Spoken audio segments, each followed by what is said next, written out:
ನಮಸ್ಕಾರ ವೀಕ್ಷಕರೇ. ನಮಸ್ಕಾರ ವೀಕ್ಷಕರಿಗೆ. ಸೊ ಒಬ್ಬರು ಭಗವಾನ್ ಸರ್ ಕಡೆಯಿಂದ ಒಳ್ಳೇದಾಗೈತೆ, ಅವ್ರು ಮಾತಾಡೋಕ್ಕೆ ರೆಡಿ ಇದ್ದಾರೆ. ಫಸ್ಟ್ ಮಾತಾಡಿಸ್ಬಿಡ್ತೀನಿ, ಆಮೇಲೆ ಭಗವಾನ್ ಸರ್ ಅವ್ರದ್ದು ವಿಚಾರ ಫುಲ್ ಡೀಟೇಲಾಗಿ ಹೇಳ್ತಾರೆ. ನಮಸ್ಕಾರ ಮೇಡಮ್. ನಮಸ್ತೆ ಅರವಿಂದ್ ಸರ್ ಅವರೇ. ಏನು ತೊಂದರೆ ಆಗಿತ್ತು ಭಗವಾನ್ ಸರ್ನ ಕಾಂಟ್ಯಾಕ್ಟ್ ಮಾಡೋಕ್ಕೆ ಮೊದಲು? ಈಗ ಯಾವ ಥರ ಇದ್ದೀರಾ? ತುಂಬಾ ತೊಂದರೆ ಆಗಿತ್ತು ಸರ್, ತುಂಬಾ ಅಂದ್ರೆ ತುಂಬಾ. ನಮ್ದು ಊರು ಬಂದು ಉಡುಪಿ ಅವರು. ನಾನು ಒಂದು ಒಳ್ಳೆ ಡಿಪಾರ್ಟ್ಮೆಂಟ್ ಅಲ್ಲಿ ಆಫೀಸರ್ ಆಗಿ ರಿಟೈರ್ಡ್ ಆಗಿದ್ದೀನಿ. Okay, super. ಹೌದು. ಮತ್ತೆ ನಮ್ಮ ಯಜಮಾನರು ಒಳ್ಳೆ ಕೆಲಸದಲ್ಲಿ ಇದ್ರು ಸರ್. ಆಮೇಲೆ ನಾವೊಂದು ಮನೆ ತಗೊಂಡ್ವಿ. ಅದು ತುಂಬಾ ಚೆನ್ನಾಗಿ, ತುಂಬಾ ಕಾಸ್ಟ್ಲಿ ಮನೆ ತಗೊಂಡ್ವಿ ಇಬ್ರು ದೊಡ್ಡದ್ರಲ್ಲಿ. ಆದ್ರೆ ಮಕ್ಕಳು ಚೆನ್ನಾಗಿ ಓದಿದಾರ, ಎಲ್ಲ ಒಳ್ಳೆ ಜಾಬ್ ಅಲ್ಲಿ ಒಬ್ಳಿದಾಳೆ, ಮದುವೆ ಮಾಡಿದ್ವಿ. ಆ ಮನೆಗೆ ಈ ಮನೆಗೆ ಯಾವಾಗ ಬಂದ್ವಿ ಆಗಿಂದ ಶುರು ಆಯ್ತು ಅರವಿಂದ್ ಸರ್. ಮತ್ತೆ ನಮ್ಗೆ ದುಡ್ಡಿಂದಲ್ಲ ಅಂತದೇನು ಫೈನಾನ್ಷಿಯಲ್ ಏನು ಇರ್ಲಿಲ್ಲ ತೊಂದರೆಗಳು. ಏಕಾಏಕಿ ನನ್ನ ಮನೆಯವ್ರಿಗೆ ಹೆಲ್ತ್ ಇಶ್ಯೂ ಆಯ್ತು. ಅವ್ರು ಒಂದು ದಿನಾನು ಒಂದು ಹಾಸ್ಪಿಟ್ಲ್ ಆಗ್ಲಿ ಒಂದು ಮೆಡಿಸಿನ್ ತಗೊಂಡವ್ರಲ್ಲ, ಇದು ಕುಗ್ಗಿ ಹೋದ್ರು. ಆಮೇಲೆ ನಾವು ತುಂಬಾ ಹಾಸ್ಪಿಟ್ಲಿಗೆ ದುಡ್ಡು ಹಾಕಿದ್ವಿ. ಮತ್ತೆ ದೇವರಿಗೆ ಪೂಜೆ ಪುನಸ್ಕಾರ ದೇವಸ್ಥಾನ ಎಲ್ಲಾ ಮಾಡಿದ್ವಿ. ಆದ್ರೂನು ಅವ್ರನ್ನ ನಾನು ಕಳ್ಕೊಂಡೆ. ಅದ್ರ ನಂತರ ಹೌದು ಸರ್, ಹೋದ್ರು. ಆ ನಂತರ ನನ್ಗೆ ಅನಿಸ್ತಿತ್ತು ಮನೆಗೆ ಬಂದ್ಮೇಲೆ ನಮ್ಗೆ ಏನೋ ಬೇರೆನೆ ಇದೆ, ಇಲ್ಲಿ ಏನೋ ಸಮಸ್ಯೆ. ಇಷ್ಟೆಲ್ಲ ಹೋದ್ರು ನಮ್ಗೆ ಇದಾಗ್ತಾ ಇಲ್ಲ ಅಂತ ಆಗ್ತಾ ಇತ್ತು. ಯಾರೇನೇನು ಹೇಳ್ತಾರೆ ಎಲ್ಲ ಮಾಡಿದ್ವಿ.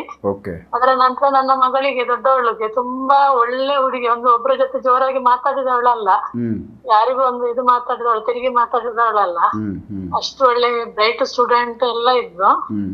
ಅವಳು ತುಂಬಾ ರ್ಯಾಶ್ ಆಗ್ಬಿಟ್ಲು.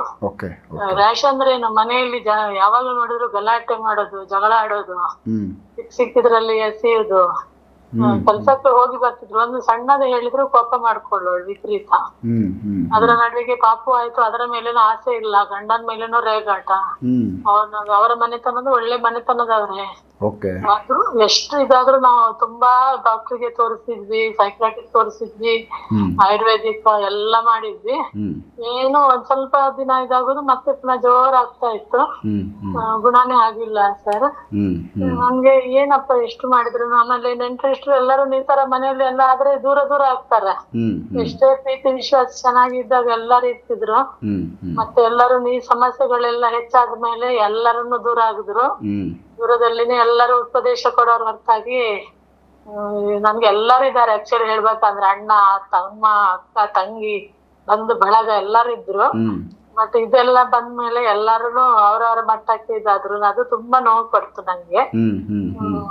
ನನಗೆ ಎಷ್ಟು ಖರ್ಚು ಮಾಡಿದ್ವಿ ಅಂದ್ರೆ ಅಷ್ಟಿಷ್ಟಲ್ಲ, ದೇವರಿಗೆ ಹೇಳಿದೆಲ್ಲ ಮಾಡಿದೀನಿ ನಾನು. ಆಯುರ್ವೇದಿಕ, ರೇಖಿ ಡಾಕ್ಟರ್ಗಳು, ಆಮೇಲೆ ಹೀಲ್ನೆಸ್ ಅಂತೇಳಿ ಅದು ಅಲ್ಲಿ ಎಲ್ಲ ಹೋಗಿ ತುಂಬಾ ದುಡ್ಡು ಖರ್ಚು ಮಾಡಿದ್ದಾಯ್ತು. ಏನು ಉಪಶಮನ ಇಲ್ಲ. ಒಂದು ಸಲ ನಾನು ಇವ್ರ ಹತ್ರ ಹೋಗೋದಕ್ಕಿಂತ ಮುಂಚೆ ಯಾವ್ದೋ ಒಂದು ಯೂಟ್ಯೂಬ್ ಅಲ್ಲಿ ನೋಡಿದೀನಿ ನಾನು ಇವ್ರದ್ದು ಸಂದರ್ಶನ ನಿಮ್ಮ ಹತ್ರ. ಆಗ ನನ್ಗೆ ಅನಿಸ್ತು ಯಾಕೆ ಇಲ್ಲಿ ಹೋಗ್ಬಾರ್ದು, ನಾನು ಕೇಳ್ಬಾರ್ದು ಅಂತ. ಪುನಃ ನನ್ಗೆ ಯಾಕೆ ಇದು ತಡೆಯಿತು ಅಂತಾನೆ ನಂಗೆ ಅರ್ಥ ಆಗ್ತಾ ಇರ್ಲಿಲ್ಲ. ಆ ನಂತರ ನನ್ನ ಮಗಳಿಗೂ, ಸಣ್ಣ ಮಗಳಿದ್ದಾಳೆ, ಓದ್ತಾ ಇದ್ದಾಳೆ, ಅವಳಿಗೂ ಇವಳನ್ನು ನಿಂತ್ರೆ ಕೂತ್ರೆ ಆಗೋದಿಲ್ಲ. ನಮ್ಮನೆಗೆ ಬಂದ್ರೆ ಜಗಳ ಅಂದ್ರೆ ಗಲಾಟೆ, ಸಣ್ಣ ವಿಷಯಕ್ಕೆ ಜಗಳ ತೆಗಿಯೋರು. ನಂಗೆ ಏನಿದು ನಮ್ಮನೇಲಿ ಗಲಾಟೆ ಅನ್ನೋದೇ ಗೊತ್ತಿರ್ಲಿಲ್ಲ ನಮ್ಗೆ, ಈ ಕೋಪ ಮಾಡ್ಕೊಳ್ಳೋದೇ ಗೊತ್ತಿರ್ಲಿಲ್ಲ. ಈಗ ಅಂತೂ ನನ್ಗೆ ತುಂಬಾ ಒಳ್ಳೆ ಪ್ರೆಸ್ಟೀಜ್ ಫ್ಯಾಮಿಲಿ ನಾವು. ನಮ್ಗೊಂಥರ ಬೇಜಾರು, ಅಯ್ಯೋ ಹೀಗೆಲ್ಲ ಆಯ್ತಲ್ಲ, ನನ್ಗೆ ಯಾಕೆ ಹೀಗಾಯ್ತು. ನನ್ಗೆ ಎಷ್ಟೋ ಸಲ ನಾನು ಬೇಡಪ್ಪ ನನ್ಗೆ ಜೀವನ ಅಂತ ಅನ್ನುವಷ್ಟರ ಮಟ್ಟಿಗೆ ಆಯ್ತು ನಂಗೆ. ಈ ಮಗಳು ಸಣ್ಣವಳ ಮುಖ ನೋಡಿ ಬದುಕ್ಬೇಕಲ್ಲ ಅಂತ. ಆಮೇಲೆ ಮೆಡಿಕಲ್ ಬೆಳಿಗ್ಗೆ ಎದ್ದು 4 ಗಂಟೆಗೆ ಎದ್ದು ಪೂಜೆ ಪುನಸ್ಕಾರ, ಯಾವ್ದು ಸ್ತೋತ್ರಗಳು ಎಲ್ಲ ಹೇಳೋಳು. ಈಗ ಅದು ನಿಮ್ಗೆ ಏನ್ ಎಫೆಕ್ಟ್ ಅಂತ ಕಾಣಿಸಿದ್ದು ಏನ್ ನಿಮ್ಗೆ ಮೇಜರ್? ಈಗ ಹೊಸ ಮನೆಗೆ ಬಂದಾದ್ಮೇಲೆ ನಿಮ್ಗೆ ಇಮಿಡಿಯೇಟ್ ಆಗಿ ಇದು ಯಾಕೆ ಹಿಂಗ್ ಆಗ್ತಾ ಇದೆ ಅಂತ ಕಾಣಿಸಿದ್ದೇನು?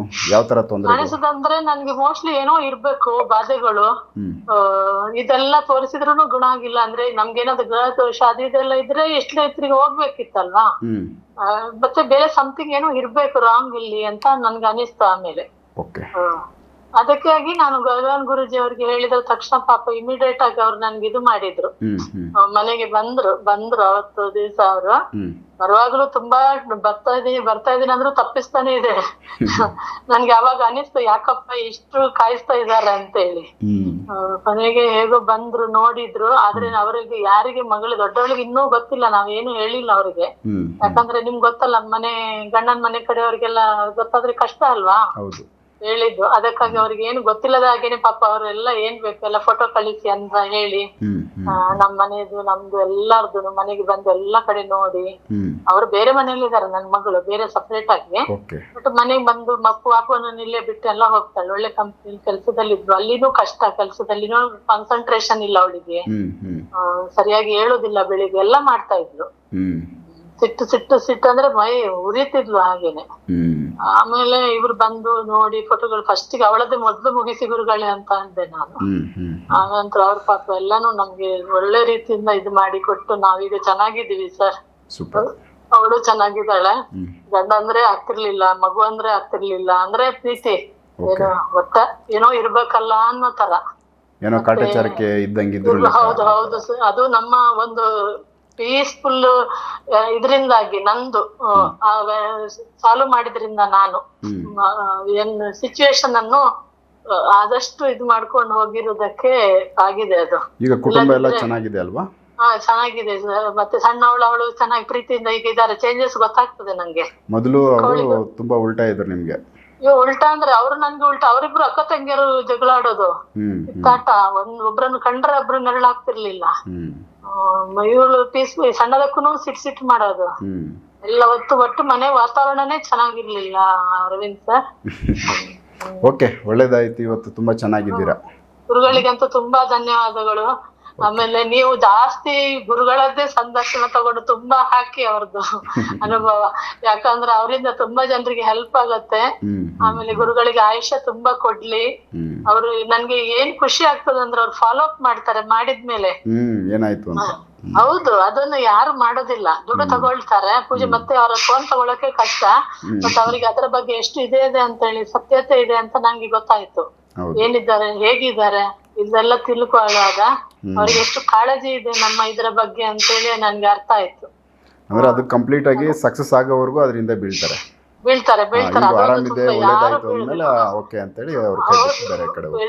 ಮತ್ತೆ ಕೇಳ್ತಾರೆ, ನಮ್ಮ ಫೋನ್ಗೆ ಇಮಿಡಿಯೇಟ್ ಆಗಿ ರಿಯಾಕ್ಷನ್ ಮಾಡ್ತಾರೆ. ಎಷ್ಟೇ ಇದ್ರೂ ತಗೊಳ್ತಾರೆ, ಮಾತಾಡ್ತಾರೆ, ಮತ್ತೆ ಇದು ಮಾಡ್ತಾರೆ. ಅದಕ್ಕೆ ಬೇರೆ ಎಲ್ಲ ನೋಡಿದೀನಲ್ಲ ನಾನು. ಪೂಜೆಗೆ ಒಂದಿಷ್ಟು ಕೊಟ್ಮೇಲೆ ದುಡ್ಡು ತಗೊಳ್ತಾರೆ, ಆಮೇಲೆ ಫೋನಿಗೆ ಸಿಗೋದಿಲ್ಲ, ಏನು ಕೇಳುದಿಲ್ಲ ಅವರು. ಎಷ್ಟೇ ಸಣ್ಣ ಅಮೌಂಟ್ ಅಲ್ಲ ಸರ್, ಎಷ್ಟೆಷ್ಟು ಅಮೌಂಟ್ಗಳು ಹೇಳ್ಬೇಕಂದ್ರೆ ಇವ್ರದ್ದು ಏನೂ ಅಲ್ಲ ಅದ್ರ ಮುಂದೆ ನಮ್ಗೆ ಹೇಳ್ಬೇಕು. ಅದು ಅನಂತರ ಎಲ್ಲೋ ಹೋಗ್ಬೇಕಾಗಿತ್ತು, ಎಲ್ಲ ಕಳ್ಕೊಂಡಿದ್ದೀರಾ. ಫೈನಲ್ ಭಗವಾನ್ ಸರ್ ಕಡೆಯಿಂದ ಒಳ್ಳೇದಾಗೈತೆ ಕುಟುಂಬಕ್ಕೆ. ಹೌದು, ಅವ್ರಿಗೆ ಒಳ್ಳೇದಿಟ್ಟಿರ್ಲಿ. ಅವರು ಈ ವಿದ್ಯೆಯನ್ನು ಯಾರಿಗಾದ್ರೂ ಕಲ್ಸಿರ್ಲಿ ಮಾತ್ರ ಹೇಳ್ತೀನಿ.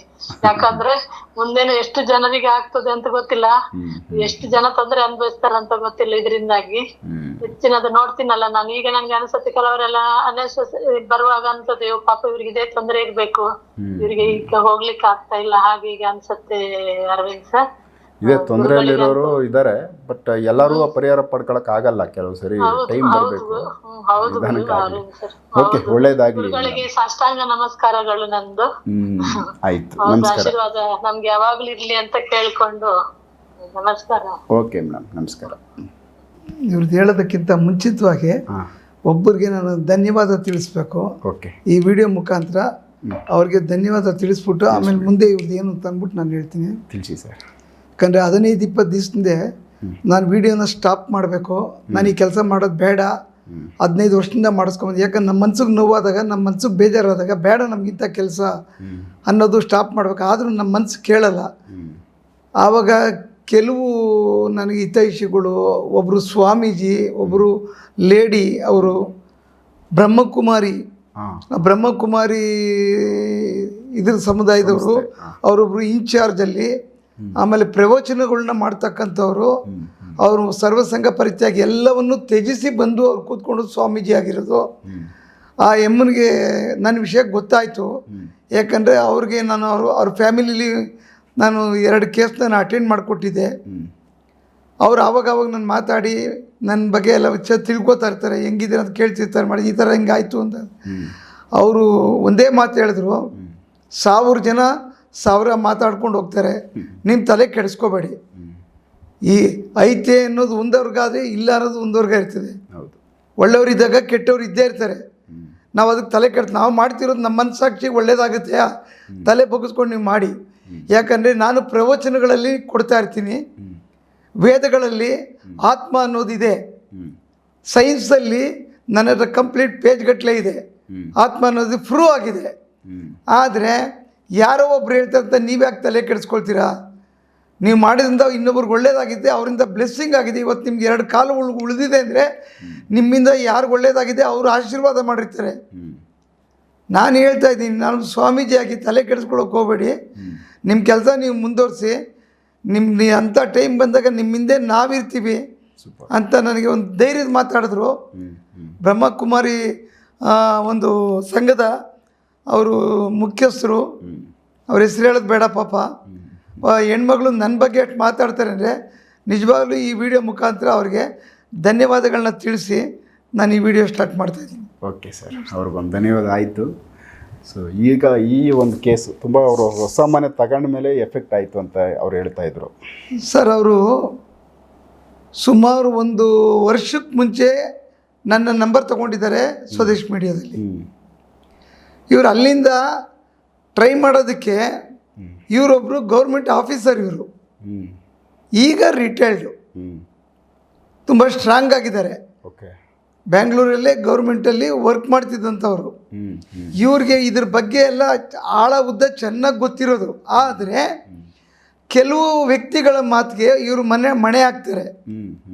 ಅಂದರೆ ಆತ್ಮಗಳು ಇಲ್ಲ ಅನ್ನೋದು ಒಂದು ವರ್ಗ ಇದೆ. ಈ ಇಲ್ಲ ಅಂತಾರೆ, ನಾವು ದುಡ್ಡು ಯಾಕೆ ಕಳ್ಕೋಬೇಕು, ಇವ್ರು ಹೇಳೋದು ನಿಜನಾ ಅಂತ ಅವರು ಥಿಂಕ್ ಮಾಡಿದ್ದಾರೆ. ನಾನೇ ಯಾರಿಗೂ ಬನ್ನಿ ನಮ್ಮ ಹತ್ರ ಬನ್ನಿ ಅಂತ ನಾವು ಕರೆಯೋದೇ ಇಲ್ಲ ಇವತ್ತವರೆಗೂ. ಎಲ್ಲಾದರೂ ಹೋಗಿ ನಿಮ್ಗೆ ಒಳ್ಳೇದಾಗೋದಕ್ಕೆ ಚೆಕ್ ಮಾಡಿಸ್ಕೊಳ್ಳೋದು ಒಳ್ಳೆಯದು ಅಂತ ಹೇಳ್ತಿರ್ತೀನಿ. ಸೊ ಇವರು ಈಗ ಸುಮಾರು 4-5 ತಿಂಗಳ ಮುಂಚೆ ಅವ್ರ ಹಸ್ಬೆಂಡ್ ತೀರೋಗ್ಬಿಟ್ರು. ಅವರು ಕೆಲವು ಪ್ರಾಬ್ಲಮ್ ಆಗಿ ತೀರೋಗಿರೋದು. ಇವರು 1 ವರ್ಷದಿಂದ ನಂಬರ್ ತೊಗೊಂಡು ಮನೆ ಒಳಗಡೆ ಸಿಕ್ಕಾಪಟ್ಟೆ ಕ್ಲಾಶ್ ಸ್ಟಾರ್ಟ್ ಆಗ್ತಾಯಿತ್ತು. ಇರೋದು 3 ಜನ, 3 ಜನದ ಮಧ್ಯದಲ್ಲಿ ಕ್ಲಾಶು. ಇಬ್ಬರು ಹೆಣ್ಮಕ್ಳು, ಇವರು ಅವ್ರು ನೋಡಿದ್ರೆ ಇವ್ರಿಗಾಗಲ್ಲ, ಇವ್ರು ನೋಡಿದ್ರೆ ಅವ್ರಿಗಾಗಲ್ಲ, ಕಿತ್ಲಾಟಗಳು ಮನೇಲಿ ಗೆಜ್ಜೆ ಸೌಂಡ್ಗಳು ಕೇಳಿಸ್ತಾ ಇತ್ತು ಅವ್ರಿಗೆ. ಹೊರಗಡೆ ನಡ್ಕೊಂಡು ಹೋಗ್ತಿದ್ರೆ ಪಕ್ಕದಲ್ಲಿ ಗೆಜ್ಜೆ ಸೌಂಡ್ ಬರ್ತಾ ಇತ್ತು ಈ ಲೇಡಿಗೆ. ಯಾರೋ ಹಿಂದೆ ನಮ್ಮನ್ನು ಫಾಲೋ ಮಾಡ್ತಾವ್ರೆ ಅನ್ನೋ ಥರ ಆಯ್ತಲ್ಲ. ಆಮೇಲೆ ಮನೆ ಒಳಗಡೆ ಮಕ್ಕಳು ಹೇಳಿದ ಮಾತು ಕೇಳ್ತಾ ಇಲ್ಲ. ನಾನು ದೇವಸ್ಥಾನಕ್ಕೆ ಹೋಗಿ ಬರ್ತೀನಿ ಅಂದರೆ ಬಂದು ಯಾಕೆ ಹೋಗಿದ್ದೆ ದೇವಸ್ಥಾನಕ್ಕೆ ಅಂತ ಹೊಡಿಯೋರು. ಅಂದರೆ ಇಷ್ಟ ಇಲ್ಲ ಹೋಗೋದು ಇವರು. ಹೊಡಿತಾ ಅಂದರೆ ಪಾಪ ಅವ್ರಿಗೆ ರಿಟೈರ್ಡ್ ಆಗೋ ಸ್ಟೇಜಿಗೆ ಬಂದು ಯಜಮಾನರು ತೀರೋಗಿ ಮಕ್ಳು ಈ ಥರ ಮಾಡಿದ್ರೆ ಅವ್ರಿಗೆ ಎಷ್ಟು ಕೋಪ, ಏನು ಬದುಕಬೇಕಂತ ಆಸೆ ಇರಲಿಲ್ಲ. ಹೌದು. ಏನು ಮಾಡೋದು, ಸಿಕ್ಕಿ ಜಾಗ ಪೂಜೆಗಳು ಮಾಡಿ ಸಿಕ್ಕಿದವ್ರಿಗೆಲ್ಲ ದುಡ್ಡುಗಳು ಕೊಟ್ಟಿದ್ದಾರೆ ಪಾಪ. ಲಾಸ್ಟಲ್ಲಿ ನನಗೆ ಕಾಂಟ್ಯಾಕ್ಟ್ ಮಾಡಿದ್ರು. ನನಗೆ ಇದಕ್ಕೆ ಮುಂಚೆ ಒಂದು ಇನ್ಸಿಡೆಂಟ್ ನಡೆದಿತ್ತು. ನಾನೇನು ಮಾಡಿದೆ, ಇವ್ರಿಗೆ ಹೇಳಿದೆ, ಅಮ್ಮ ಇದೆಲ್ಲ ನಂಬ್ತೀರಾ ನೀವು? ಒಂದೇ ಇದೆಲ್ಲ ನಂಬ್ತೀರಾ? ಆತ್ಮ ಇದೆ ಅಂತೀರಾ? ಗೆಜ್ಜೆ ಸೌಂಡ್ ಬಂತು, ಬ್ಲ್ಯಾಕ್ ಮ್ಯಾಜಿಕ್ಕು ಅಂದ್ರಿ, ಯಾರೋ ಆತ್ಮ ಬಿಟ್ಬಿಟ್ಟವ್ರೆ, ಏನೋ ಬಂದಿದೆ ನಮ್ಮ ಮನೇಲಿ, ಏನೋ ನಡೀತಾ ಇದೆ ಅಂತೀರಲ್ಲ, ಇದೆಲ್ಲ ನಂಬ್ತೀರಾ ನೀವು? ಸರ್, ಪ್ರಮಾಣವಾಗಿ ನಾನು ನಂಬ್ತಾ ಇರಲಿಲ್ಲ. ಟಿ ವಿಗಳನ್ನ ನೋಡಿ ನನಗೆ ಸುಮಾರು ಜನ ಹೇಳೋದು ಕೇಳ್ಬಿಟ್ಟು ನಾನು ಇಲ್ಲ ಅಂದ್ಕೊಂಡೇ ಇದ್ದೆ. ಬಟ್ ನನ್ನ ಮನಸ್ಸಿಗೆ ಕಾಣಿಸ್ತಾ ಐತೆ, ನನಗೆ ಗೊತ್ತಾಗ್ತಾ ಇದೆ ಇಲ್ಲೇನೋ ಇದೆ. ನಿಮ್ಮ ವೀಡಿಯೋನ ಬ್ಯಾಕ್ ಟು ಬ್ಯಾಕ್ ಒಂದು 25-30 ವೀಡಿಯೋಗಳು ನೋಡಿದ ಮೇಲೆ ನನಗೆ ನಿಮ್ಮ ಮೇಲೆ ನನಗೆ ನಂಬಿಕೆ ಬಂದು ಸುಮಾರು 8 ತಿಂಗಳಿಂದ ನಿಮ್ಮ ನಂಬರ್ ತೊಗೊಂಡು ನಾನು ಡೈರಿಲಿ ಬರೆದಿಕ್ಕಿದ್ದೀನಿ, ನಿಮ್ಮನ್ನು ನೋಡೋಣ ಅಂತ ಅಂದ್ಬಿಟ್ಟು ನಾನು ಕಾಂಟ್ಯಾಕ್ಟ್ ಮಾಡಿದೆ. ಈಗಲೂ ಹೇಳ್ತಾ ಇದ್ದೀನಿ, ನಿಮಗೆ ನಂಬಿಕೆ ಇಲ್ಲ ಅಂದರೆ, ಆತ್ಮಗಳಿಲ್ಲ ಅನ್ನಂಗಿದ್ರೆ ದಯವಿಟ್ಟು ಕೈ ಮುಗಿತೀನಿ, ಬರಬೇಡಿ. ಇದೈತೆ ಅಂದಾಗ ಎಲ್ಲೋ ಒಂದು ಕಡೆ 100% ಇಲ್ಲ ಅಂದರೆ 50% ಆದ್ರೆ ನನ್ನ ಕೈಲಾಗಿದ್ದು ಮಾಡಿಕೊಡ್ತೀನಿ, ಭರವಸೆ ಕೊಡಿ. ಇಲ್ಲ, ನಿಮ್ಮ ಮಾತಿನಲ್ಲೇ ನನಗೆ ಗ್ಯಾರಂಟಿ ಇದೆ ಅಂದರು. ಮಾಡಿಕೊಡಿ ಗುರುಜಿ ಅಂದರು. ಸರ್ ಬಂದು ಹೊಡಿತಾ ಇದ್ದಂಥ ಮಗಳ ಕೇಸ್ ಫಸ್ಟ್ ತಗೊಂಡೆ. ಆ ಹುಡುಗಿಗಿಂತ ರೆಬಲ್ ಕ್ಯಾರೆಕ್ಟರ್ ನೆಗೆಟಿವ್ಗಳು ಒಳಗಡೆ ಇದ್ದಂಥವನ್ನ ಲಾಕ್ ಮಾಡಿದೆ. ಓಕೆ. ಮಾರನೇ ದಿವಸ ಸಾಯಂಕಾಲನೇ ಆ ಆಫೀಸಲ್ಲಿ ಕೂತ್ಕೊಂಡು ಹುಡುಗಿ ಫೋನ್ ಮಾಡಿ ಯಾವತ್ತೂ ಮಾಡಲ್ವಂತೆ. ಓಕೆ. ಅಮ್ಮ ಹೆಂಗಿದೆಯಾ, ಊಟ ಮಾಡ್ದ, ಮಗು ಏನು ಮಾಡ್ತಾ ಇದ್ದೆ, ಮೆತ್ತಿಗೆ ಒಂದು ಎಳೆ ಮಗು ಥರ ಮಾತಾಡಿದ್ರು. ಖುಷಿನೋ ಖುಷಿ. ಮನೆಗೆ ಬಂದಮೇಲೆ ಚೆನ್ನಾಗಿ ಮಾತಾಡಿದ್ವಿ, ಮುಖ ಎಲ್ಲ ನಗ್ನಕ್ಕೊಂಡು ಮಾತಾಡಿ ಇವ್ರಿಗೆ ಸಮಾಧಾನ ಸರಿ, ಖುಷಿನೋ ಖುಷಿ. ರಾತ್ರಿ 8 ಗಂಟೆ 9 ಗಂಟೆಲ್ಲ ಫೋನ್ ಮಾಡೋಕ್ಕೆ ಶುರು ಮಾಡಿಬಿಟ್ರು. ಕೊನೆಗೆ 2ನೇ ಮಗಳು ನನ್ನ ಒಂದ್ಸರಿ ಮನೆಗೆ ಕರೆಸು ನೋಡೋಣ ಮಾಡೋಣ ಅಂತ ಹೇಳ್ಬಿಟ್ರಂತೆ. ಸರಿ, ಅವ್ರ ಮನೆ ಹುಡುಗಿ ಆ ಮನೆ ಹುಡುಗಿ ಏನಾಗಿದೆ, ನಾನು ಬರ್ತಾ ಇದ್ದಂತೆಗೆ ಲೊಕೇಶನ್ ರಾಂಗ್ ಕಳಿಸಿದೆ. ನನಗೆ ಅವರ ಲೊಕೇಶನ್ನೇ ಅವರೇ ರಾಂಗ್ ಹಾಕಿದ್ದಾರೆ. ಈ ಥರದ್ದು ಕಳಿಸ್ಬೇಡಿ, ನನಗೆ ಕರೆಂಟ್ ಲೊಕೇಶನ್ ಕಳಿಸಿದ್ರೆ ಬರ್ತೀನಿ ನಾನು ಅಂತಂದೆ. ಕರೆಂಟ್ ಲೊಕೇಶನ್ಗೆ ಬೈಕೊಂಡು ಕೊಡ್ತಾ ಇದ್ದೆ ಅಂತೆ. ಓಕೆ. ಕೊನೆಗೆ ಈ ತಾಯಿ ಆದವ್ರು ನೀನು ಕಾಲಿಡ್ಕೋತೀನಮ್ಮ, ಗುರುಜಿ ಎಲ್ಲೋ ರೋಡಲ್ಲಿದ್ದಾರೆ, ದಯವಿಟ್ಟು ಕರೆಕ್ಟಾಗಿ ಕರೆಂಟ್ ಲೊಕೇಶನ್ ಕಳಿಸು, ನಾನು ಕಳ್ಸೋಕ್ಕೆ ಬರಲ್ಲ ಅಂತ. ಆವಾಗ ಬೇಜಾರ ಮೇಲೆ ಹುಡುಗಿ ಕಳಿಸಿದೆ. ಕೊನೆಗೆ ಮನೆಗೆ ಹೋದೆ, ಕೂತ್ಕೊಂಡೆ, ನಾನು ಎದುರುಗಡೆ ಕುಂಡ್ರಿಸ್ಕೊಂಡೆ, ಮಾತಾಡಿದೆ, ಈ ಥರ ತೊಂದರೆಗಳು ಹಿಂಗಿದೆಯೇನಮ್ಮ ಅಂದೆ. ನೀವು ಹೇಳ್ತಿರೋದೆಲ್ಲ ಕರೆಕ್ಟಾಗಿದೆ ಅಂತ. ಅಷ್ಟೇ, ಹಂಗಾರೆ ನಾನು ಬರಲ್ಲ ಗುರುಜಿ, ನನಗೆ ಸ್ವಲ್ಪ ಕೆಲಸ ಇದೆ ಅಂತ ಎದ್ದು ಹೊರಟೋಗ್ಬಿಟ್ರು. ಟಕ್ಕಂತ ಆಯಿತು, ನಾನು ಫೋಟೋ ತೊಗೊಂಡೆ, ನನ್ನ ಮನೆಗೆ ಬಂದಮೇಲೆ ಅಟೆಂಡ್ ಮಾಡಿದೆ. ಆ ಹುಡುಗಿ 2 ದಿವಸಕ್ಕೆ ತುಂಬ ಚೆನ್ನಾಗಾಗಿ ತಾಯಿ ತಾವು ತುಂಬ ಕ್ಲೋಸ್ ಆಗಿ ಬಾಂಡಿಂಗ್. ಈಗ ಇಲ್ಲ ಗುರುಜಿಯವ್ರದ್ದು ಎಪಿಸೋಡ್ಗಳು ಕಳಿಸು ಅಂತ ಎಲ್ಲ ಡೌನ್ಲೋಡ್ ಮಾಡಿಕೊಂಡು ನನ್ನ ಎಪಿಸೋಡ್ ಪೂರ್ತಿ ನೋಡ್ತಾ ಇದ್ದಾರೆ. ಓಕೆ. ಕೊನೆಗೆ ಮನೆ ಅಟೆಂಡ್ ಮಾಡಿಕೊಟ್ಟೆ. ಕೊನೆಗೆ ಆ ಎಮ್ಮನ್ಗೆ ಅಟೆಂಡ್ ಮಾಡಿದೆ. ಆ ಎಮ್ಮನ್ಗೆ ಅಟೆಂಡ್ ಮಾಡಿದ ಮೇಲೆ ಫುಲ್ ಇಡೀ ಮನೆ ಶಾಂತಿಯಾಗಿ ಹೆಂಗಿದಾರಂದರೆ ಅಷ್ಟು ಖುಷಿಯಾಗಿದ್ದಾರಂತೆ. ಈಗ ನನಗೆ ಬದುಕಬೇಕು ಅನ್ನಿಸ್ತಾ ಇದೆ. ಗುರುಗಳೇ, 4-5 ತಿಂಗಳು ಮುಂಚೆ ನಿಮಗೆ ನಾನು ಧೈರ್ಯ ಮಾಡಿ ಏನೋ ಫೋನ್ ಮಾಡಿದರೆ ನಮ್ಮ ಯಜಮಾನರನ್ನ ಉಳಿಸ್ಕೋತಾ ಇದ್ದೆ. ಈ ಆತ್ಮಗಳು ಇಲ್ಲ, ಸುಳ್ಳು ಇದೆಲ್ಲ ಸ್ವಾಮೀಜಿಗಳು ಹೇಳೋದು ಅಂತ ಬೇರೆಯವ್ರ ಮಾತುಗಳನ್ನ ಕೇಳಿ ನನ್ನ ಮೈಂಡು ಬ್ಲ್ಯಾಕ್ ಆಗಿ ನಾನು ಇವೆಲ್ಲ ಸುಳ್ಳು, ದುಡ್ಡು ಕಳ್ಕೊಬೇಕಾಗ್ತಿಂತ ನಿಮ್ಮ ಹತ್ರ ಬರೋಕ್ಕಾಗಲಿಲ್ಲ ನನಗೆ. ನಾನು ಇವತ್ತು ನಿಮ್ಮಂಥವ್ರು ಸಿಕ್ಕಿರೋದು ನನಗೆ ಪುಣ್ಯ. ಇಲ್ಲ ಅನ್ನೋರಿಗೆ ದಯವಿಟ್ಟು ನಮ್ಮ ಮನೆ ಮಾತ್ರಕ್ಕೆ ಮಾಡಿಕೊಳ್ಳಿ, ಬೇರೆಯವ್ರಿಗೆಲ್ಲ ಹೇಳಿ ದಾರಿ ತಪ್ಪಿಸ್ಬೇಡಿ ಅಂತ ನಾನು ಕೈ ಮುಗಿದು ಕೇಳ್ಕೊತೀನಿ. ಯಾರೋ ಅವ್ರ ಹಣೆ ಬರ, ಯಾರಿಗೋ ತೊಂದರೆ ಇರ್ತಿದೆ, ಏನೋ ಕಷ್ಟ ಇರ್ತಿದೆ, ಲಕ್ಷ ಖರ್ಚು ಮಾಡೋಕ್ಕಾಗಲ್ಲ. ಎಲ್ಲೋ ಸಣ್ಣ ಅಮೌಂಟ್ ನಾನು ತಗೊಂಡವ್ರು ಚೆನ್ನಾಗಾದ್ರೆ ಅವ್ರು ನಾನು ಕೋಟಿ ಕೊಟ್ಟರು ಸಮಾಧಾನ ಇರ್ತಿದ್ದು ನನಗೆ. ನನ್ನ ಪ್ರಾಣ ಹೋದ್ರೂ ಪರವಾಗಿಲ್ಲ ಅಂತ ಅಂದ್ಬಿಟ್ಟು ನಾನೀಗ ಕಷ್ಟಪಟ್ಟು ಕೆಲಸ ಮಾಡ್ತಾಯಿದ್ದೀನಿ. ನಾನು ಯಾರಿಗೂ ಎದುರ್ಕೊಂಡು ಬೆದರಿಕೆಗಳಿಗೆಲ್ಲ ನನ್ನ ತಲೆನೂ ಕೆಡಿಸ್ಕೊಳ್ಳಲ್ಲ. ನಾನು ಮಾಡ್ತಾಯಿದ್ದೀನಿ, ನಾನು ಮುಂದುವರ್ಸ್ಕೊಂಡು ಹೋಗ್ತೀನಿ. ನನ್ನ ಹಿಂದೆ ಒಂದು 100 ಜನ ನನಗೆ ಸಪೋರ್ಟು, ನೀವು ಮಾಡ್ತಿರೋ ಒಳ್ಳೆ ಕೆಲಸ ಮಾಡ್ತಾಯಿದ್ದೀರ ಗುರುಗಳೇ ಮಾಡಿ ಅನ್ನೋರು ದೊಡ್ಡವರವರೇ. ಅವ್ರ ಹೆಸರು ನಾನು ಹೇಳೋಕ್ಕೆ ಇಷ್ಟಪಡಲ್ಲ. ಅಂಥ ಟೈಮ್ ಬಂದಾಗ ಮಾತಾಡೋದು. ಯಾಕಂದರೆ ನಾನು ಮಾಡೋದು ಒಳ್ಳೆ ಕೆಲಸ, ನನ್ನ ಮೂಗುಜ್ಞಾನಕ್ಕೆ. ಹೌದು. ನಿಮಗಿಲ್ಲ, ನಿಮ್ಗೆ ನಂಬಿಕೆ ಇಲ್ಲ, ನಿಮ್ಮ ಮೂಗುಜ್ಞಾನ ಅಷ್ಟೇ, ನನಗೆ ಬೇಕಾಗಿಲ್ಲ. ಹೌದು. ಅಂದರೆ 2 ಕಡೆಯಲ್ಲಿ ಸತ್ಯನೂ ಇದೆ, ಸುಳ್ಳು ಇದೆ. ಹೌದು. ಸ್ವಾಮೀಜಿಗಳಲ್ಲಿ ಮೋಸ ಮಾಡೋರು ಇದ್ದಾರೆ, ಕೆಲಸ ಮಾಡೋರು ಇದ್ದಾರೆ. ಸೇಮ್ ಆತ್ಮಗಳಲ್ಲೂ ಕೂಡ ಸಾಕಷ್ಟು ಕೇಸ್ಗಳು ಸುಮ್ಮನೆ ಬಂದು ನಮ್ಗೆ ಹಿಂಗೆ ಆಗ್ತಾ ಇದೆ ಅಂತ ಯಾರು ಹೇಳಕ್ ಹೋಗಲ್ಲ. ಯಾಕಂದ್ರೆ ಆಗಿದ್ದಾಗಲೇ ಅವ್ರು ಬಂದು ಅನುಭವಿಸ್ತಾ ಇರ್ತಾರೆ, ಆ ಜೀವನ ಸರಿ ಮಾಡ್ಕೊಳ್ಳೋಕ್ಕೋಸ್ಕರ ಒದ್ದಾಡ್ತಾ ಇರ್ತಾರೆ. ಸರ್ 14 ವರ್ಷದಿಂದ ನಾನು ಕೆಲಸ ಮಾಡ್ತೀನಿ, ನನ್ನ ಮುಖ ಯಾರೂ ನೋಡಿಲ್ಲ. ತುಂಬ ಜನಕ್ಕೆ ನೀವು ಸಾವಿರಾರು ಕೇಸ್ಗಳು ಅಟೆಂಡ್ ಮಾಡಿದ್ದೀನಿ. ನಾನು ಆ ರೀತಿ ಪ್ರಚಾರ ತಗೊಳಂಗಿದ್ರೆ, ಪಬ್ಲಿಕ್ ಮಾಡೋಂಗಿದ್ರೆ ದೊಡ್ಡ ಟಿ ವಿಲಿ ಕೂತ್ಕೋತದೆ, ಲಕ್ಷಾಂತರ ರೂಪಾಯಿ ದುಡ್ಡುಗಳು ತಗೋತಾ ಇದೆ. ನಾನು ಪಬ್ಲಿಕ್ಕಾಗಿ ನನ್ನ ಮುಖ ತೋರಿಸಿ ನಾನು ಈಚೆಗೆ ಬರಬೇಕಂದ್ರೆ ಭಯ ಬೀಳ್ತಾಯಿದೆ. ಯಾಕೆಂದರೆ 100 ಕೇಸ್ ಬಂದ್ಬಿಟ್ರೆ ನನ್ನ ಕೈಲಿ ಎಲ್ಲಿ ಮಾಡೋಕ್ಕಾಗುತ್ತೆ, ಮಾಡೋಕ್ಕಾಗಲ್ಲ, ಆಗ ಫೇಲ್ಯೂರ್ ಆಗ್ತವೆ. ಈಗ ನಾನು ಅದನ್ನೇ ಈಗ 10-15 ದಿವಸದಿಂದ ಸುಮಾರು ಹೇಳ್ಬಿಟ್ಟು ಎಲ್ಲರಿಗೂ ಪ್ರತಿಯೊಬ್ಬರು ಕೈ ಮುಗಿದು ಹೇಳ್ತೀನಿ, ಆತ್ಮ ಅನ್ನೋದು ಐತೆ ಅನ್ನೋದು ನಿಮ್ಗೆ ನಂಬಿಕೆ ಇದ್ದರೆ, ನಿಜ ಇದ್ದರೆ ದಯವಿಟ್ಟು ಬನ್ನಿ, ಇಲ್ಲಾರೆ ದಯವಿಟ್ಟು ನಿಮ್ಮ ಕೈ ಮುಗಿತೀನಿ, ಬರಬೇಡಿ ನನ್ನ ಹತ್ರ. ಕಾಂಟ್ರವರ್ಸಿ ಬೇಡ ನನಗೆ. ನಂಬಿಕೆ ಇರೋರು ಮಾತ್ರ ಬರಲಿ, ನಂಬಿಕೆ ಇರೋರು ಮಾತ್ರ ಬನ್ನಿ. 24 ಗಂಟೆ 40 ಗಂಟೆ ನನ್ನ ಕೈಯಲ್ಲಾಗಿದ್ದು ಶ್ರಮ ಬೀಳ್ತೀನಿ, ಒಳ್ಳೇದು ಮಾಡಿಕೊಡ್ತೀನಿ. ಅರವಿಂದ್ ಅವರು ಈ ಕೆಲಸ ಮಾಡ್ತಾ ಕೂತಿದ್ದಾರೆ, ವರ್ಷಾನುಗಟ್ಲೆಯಿಂದ ಮಾಡ್ತಾಯಿದ್ದಾರೆ. ಇವರಿಂದ ಸುಮಾರು 20-25 ಜನ ಸ್ವಾಮೀಜಿಗಳು ಕೂತ್ಕೊಂಡು ಅವ್ರ ಕೈಲಾಗಿದ್ದು ಏನೋ ಮಾಡ್ತಿರ್ತಾರೆ. 8,000 ಜನಕ್ಕೆ ಒಳ್ಳೇದಾಗೈತೆ ಅಂದರೆ ಅವ್ರವ್ರ ಮನಸ್ಸಲ್ಲಿ ಇರ್ತದೆ. ಇಲ್ಲ ತುಂಬ ಜನಕ್ಕೆ ಹೆಲ್ಪ್ ಆಗೈತೆ ಸರ್. ಈಗ ಸಾಕಷ್ಟು ಸುಮಾರು ಮಾಡಿ ನಾನು ನೋಡಿದಂಗೆ ಕರ್ನಾಟಕದಲ್ಲಿ ಒಂದು 100 ಜನ ಎಪಿಸೋಡ್ಗಳು ಮಾಡ್ತಾ ಇರ್ತಾರೆ, ಬರ್ತಾ ಇರ್ತಾರೆ, ಒಯ್ತಾ ಇರ್ತಾರೆ. ಆದರೆ ಉಳ್ಕೊಂಡಿರೋದು ನಿಮ್ಮದೊಂದು ಸ್ವದೇಶ್ ಮೀಡಿಯಾ ಉಳ್ಕೊಂಡಿದೆ. 100 ಜನ ಬರ್ತಾರೆ, ನನಗೂ ಕೇಳ್ತಾರೆ, ಗುರುಗಳೇ ನಿಮ್ಮದೊಂದು ವೀಡಿಯೋ ಕೊಡಿ, ನಾನು ಆತ್ಮದ ಬಗ್ಗೆ ಇಟ್ಕೊಳ್ಳಿ ಅಂತೀನಿ, ಮಾಡಿ ಅಂತೀನಿ. ಯಾಕಂದರೆ ಅದು ಹುಮ್ಮಸ್ಸಲ್ಲಿ 1 ವಾರನೋ 2 ವಾರ ಫಿನಿಶ್ ಅಷ್ಟೇ. ಬಟ್ ಪರ್ಮನೆಂಟಾಗಿ ಇದು ಎದ್ದೋಳೋದು ಬಿದ್ದೋಳೋದು ಎಲ್ಲ ನೋಡಿ ಕುಂಡ್ರಿಸ್ಕೊಂಡು ವೀಡಿಯೋ ಕೊಟ್ಟು ಲಕ್ಷಾಂತರ ಜನ ಈ ವಿಡಿಯೋಗಳನ್ನ ನೋಡ್ತಾ ಇದ್ದಾರೆ, ಪರಿಹಾರಗಳು ತಗೋತಾ ಇದ್ದಾರೆ. ಎಲ್ಲೋ ಒಂದು ಕಡೆ 2 ಕಡೆ ಫೇಲೂರು ಆಗ್ತಕ್ಕಂಥವು ಇದೆ, ನಾನು ಇಲ್ಲ ಅಂತ ಹೇಳ್ತಲ್ಲ. ನಾನೇನು ದೇವರಲ್ಲ. ನಾನು ಅಟೆಂಡ್ ಮಾಡಿರ್ತಕ್ಕಂಥ 18-20 ಸಾವಿರ ಕೇಸಲ್ಲಿ ಒಂದು 20 ಕೇಸ್ ಫೇಲ್ಯೂರ್ ಆಗಿದ್ದಾವೆ. ನಾನು ಇಲ್ಲ ಅಂತ ಹೇಳಲ್ಲ.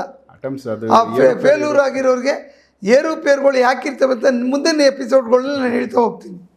ಸೊ ವೀಕ್ಷಕರೇ, ಇವರೊಬ್ಬರು, ಯಾಕಂದರೆ ಅವ್ರ ಹೆಸರು ಹೇಳಿಲ್ಲ, ಬಟ್ ಏನಂದರೆ ಅವ್ರಿಗೆ ಒಂದು ಗೌರ್ಮೆಂಟ್ ಎಂಪ್ಲಾಯಿ ರಿಟೈರ್ಡ್ ಆಗಿದ್ದಾರೆ. ಬಟ್ ಅವ್ರ ಫ್ಯಾಮಿಲಿನಲ್ಲಿ ಇದ್ದಿದ್ದ ಸಮಸ್ಯೆ, ಹೊಸ ಮನೆಗೆ ಹೋದಾಗಿಂದ ತುಂಬ ತೊಂದರೆಗಳು ಅನುಭವಿಸ್ತಾ ಇದ್ದೀನಿ ಅಂತೇಳಿ ಅವ್ರಿಗೆ ಅನುಭವ ಬಂದು, ಸೊ ಸಾರ್ನ ಕಾಂಟ್ಯಾಕ್ಟ್ ಮಾಡಿದ್ಮೇಲೆ ಅವ್ರು ಅಟೆಂಡ್ ಮಾಡಿ ಸಕ್ಸಸ್ ಮಾಡಿಕೊಟ್ಟವ್ರೆ.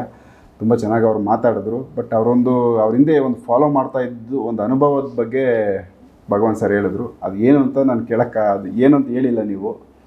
ಒಂದು ಅವ್ರ ಹಿಂದೆ ಶಬ್ದ ಹಿಂದೆ ಸುತ್ತೋದು, ಅವ್ರ ಜೊತೆ ಒಳಗಡೆ ಒಂದು ಹೆಣ್ಮಗಳು, ನಾನು ಹೇಳೋದು ಮರ್ತೋಗ್ಬಿಟ್ಟೆ ಈ ಮಾತಾಡಬೇಕಾದ್ರೆ, ಒಂದು ಹೆಣ್ಮಗಳು ಓಡಾಡ್ತಾ ಇದ್ಲು ಬಾಡಿಯಿಂದ ಹೊರಗಡೆ, ಹೆಣ್ಣಾತ್ಮ ಬಾಡಿಯಿಂದ ಹೊರಗಡೆ, ಚಿಕ್ಕ ವಯಸ್ಸು ಹುಡುಗಿ. ಅದು ಏನೋ ಪ್ರೀತಿಗೋ ಇನ್ನೊಂದಕ್ಕೋ ಮತ್ತೊಂದಕ್ಕೋ ಆ ಆತ್ಮ ಇವ್ರ ಹಿಂದೆ ಫಾಲೋ ಮಾಡ್ತಾ ಇತ್ತು. ಅದಕ್ಕೆ ಸಂಬಂಧ. ಸೊ ಅದು ಬರಬೇಕಾದ್ರೆ ಈಗ ನಾವು ಹೋಗ್ತಾ ಇದೀವಿ ಅಂದರೆ ನಮ್ಮ ಪಕ್ಕದಲ್ಲಿ ಯಾರನ್ನ ನಡ್ಕೊಂಬರ್ತಾರೆ, ನಮ್ಮ ಸೌಂಡ್ ಕೇಳಿಸ್ತದೆ, ಅನುಭವ ಆಗುತ್ತೆ. ಇವರು ಏನೋ ನಾನು ಫಾಲೋ ಮಾಡ್ತಾ ಇದೆ. ರಾತ್ರಿ ಹೊತ್ತು ಮನಗಿದ್ದಾಗ ಎಲ್ಲೋ ಪಕ್ಕದಲ್ಲಿ ಗೆಜ್ಜೆ ಸೌಂಡ್ ಓಡಾಡ್ದಂಗೆ ಇದೆಲ್ಲ ಕೇಳಿಸ್ತಾ ಇರ್ತಾರೆ. ಈಗ ಕಂಪ್ಲೀಟ್ ಸ್ಟಾಪ್ ಆಗಿದೆ. ಎಲ್ಲ ಅವ್ರ ಮನೇಲಿದ್ದಂಥ ಪ್ರಾಬ್ಲಮ್ಸ್ ಎಲ್ಲ ತೆಗೆದುಕೊಟ್ಟಿದ್ದೀನಿ.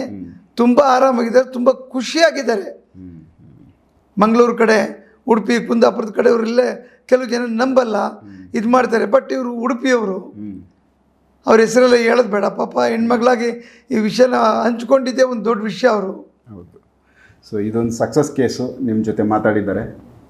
ನೆಕ್ಸ್ಟ್ ಇದೇ ಥರದ್ದು ಬೇರೆ ಅನುಭವಗಳು ಭಗವಾನ್ ಸರ್ ಹತ್ರ ಇದ್ದಾವೆ, ಅವುಗಳ ಬಗ್ಗೆ ಎಪಿಸೋಡ್ ಮಾಡ್ತಾ ಹೋಗ್ತೀನಿ. ಎಪಿಸೋಡ್ ನೋಡ್ತಾ ಹೋಗಿ. ನಮಸ್ಕಾರ ವೀಕ್ಷಕರಿಗೆ.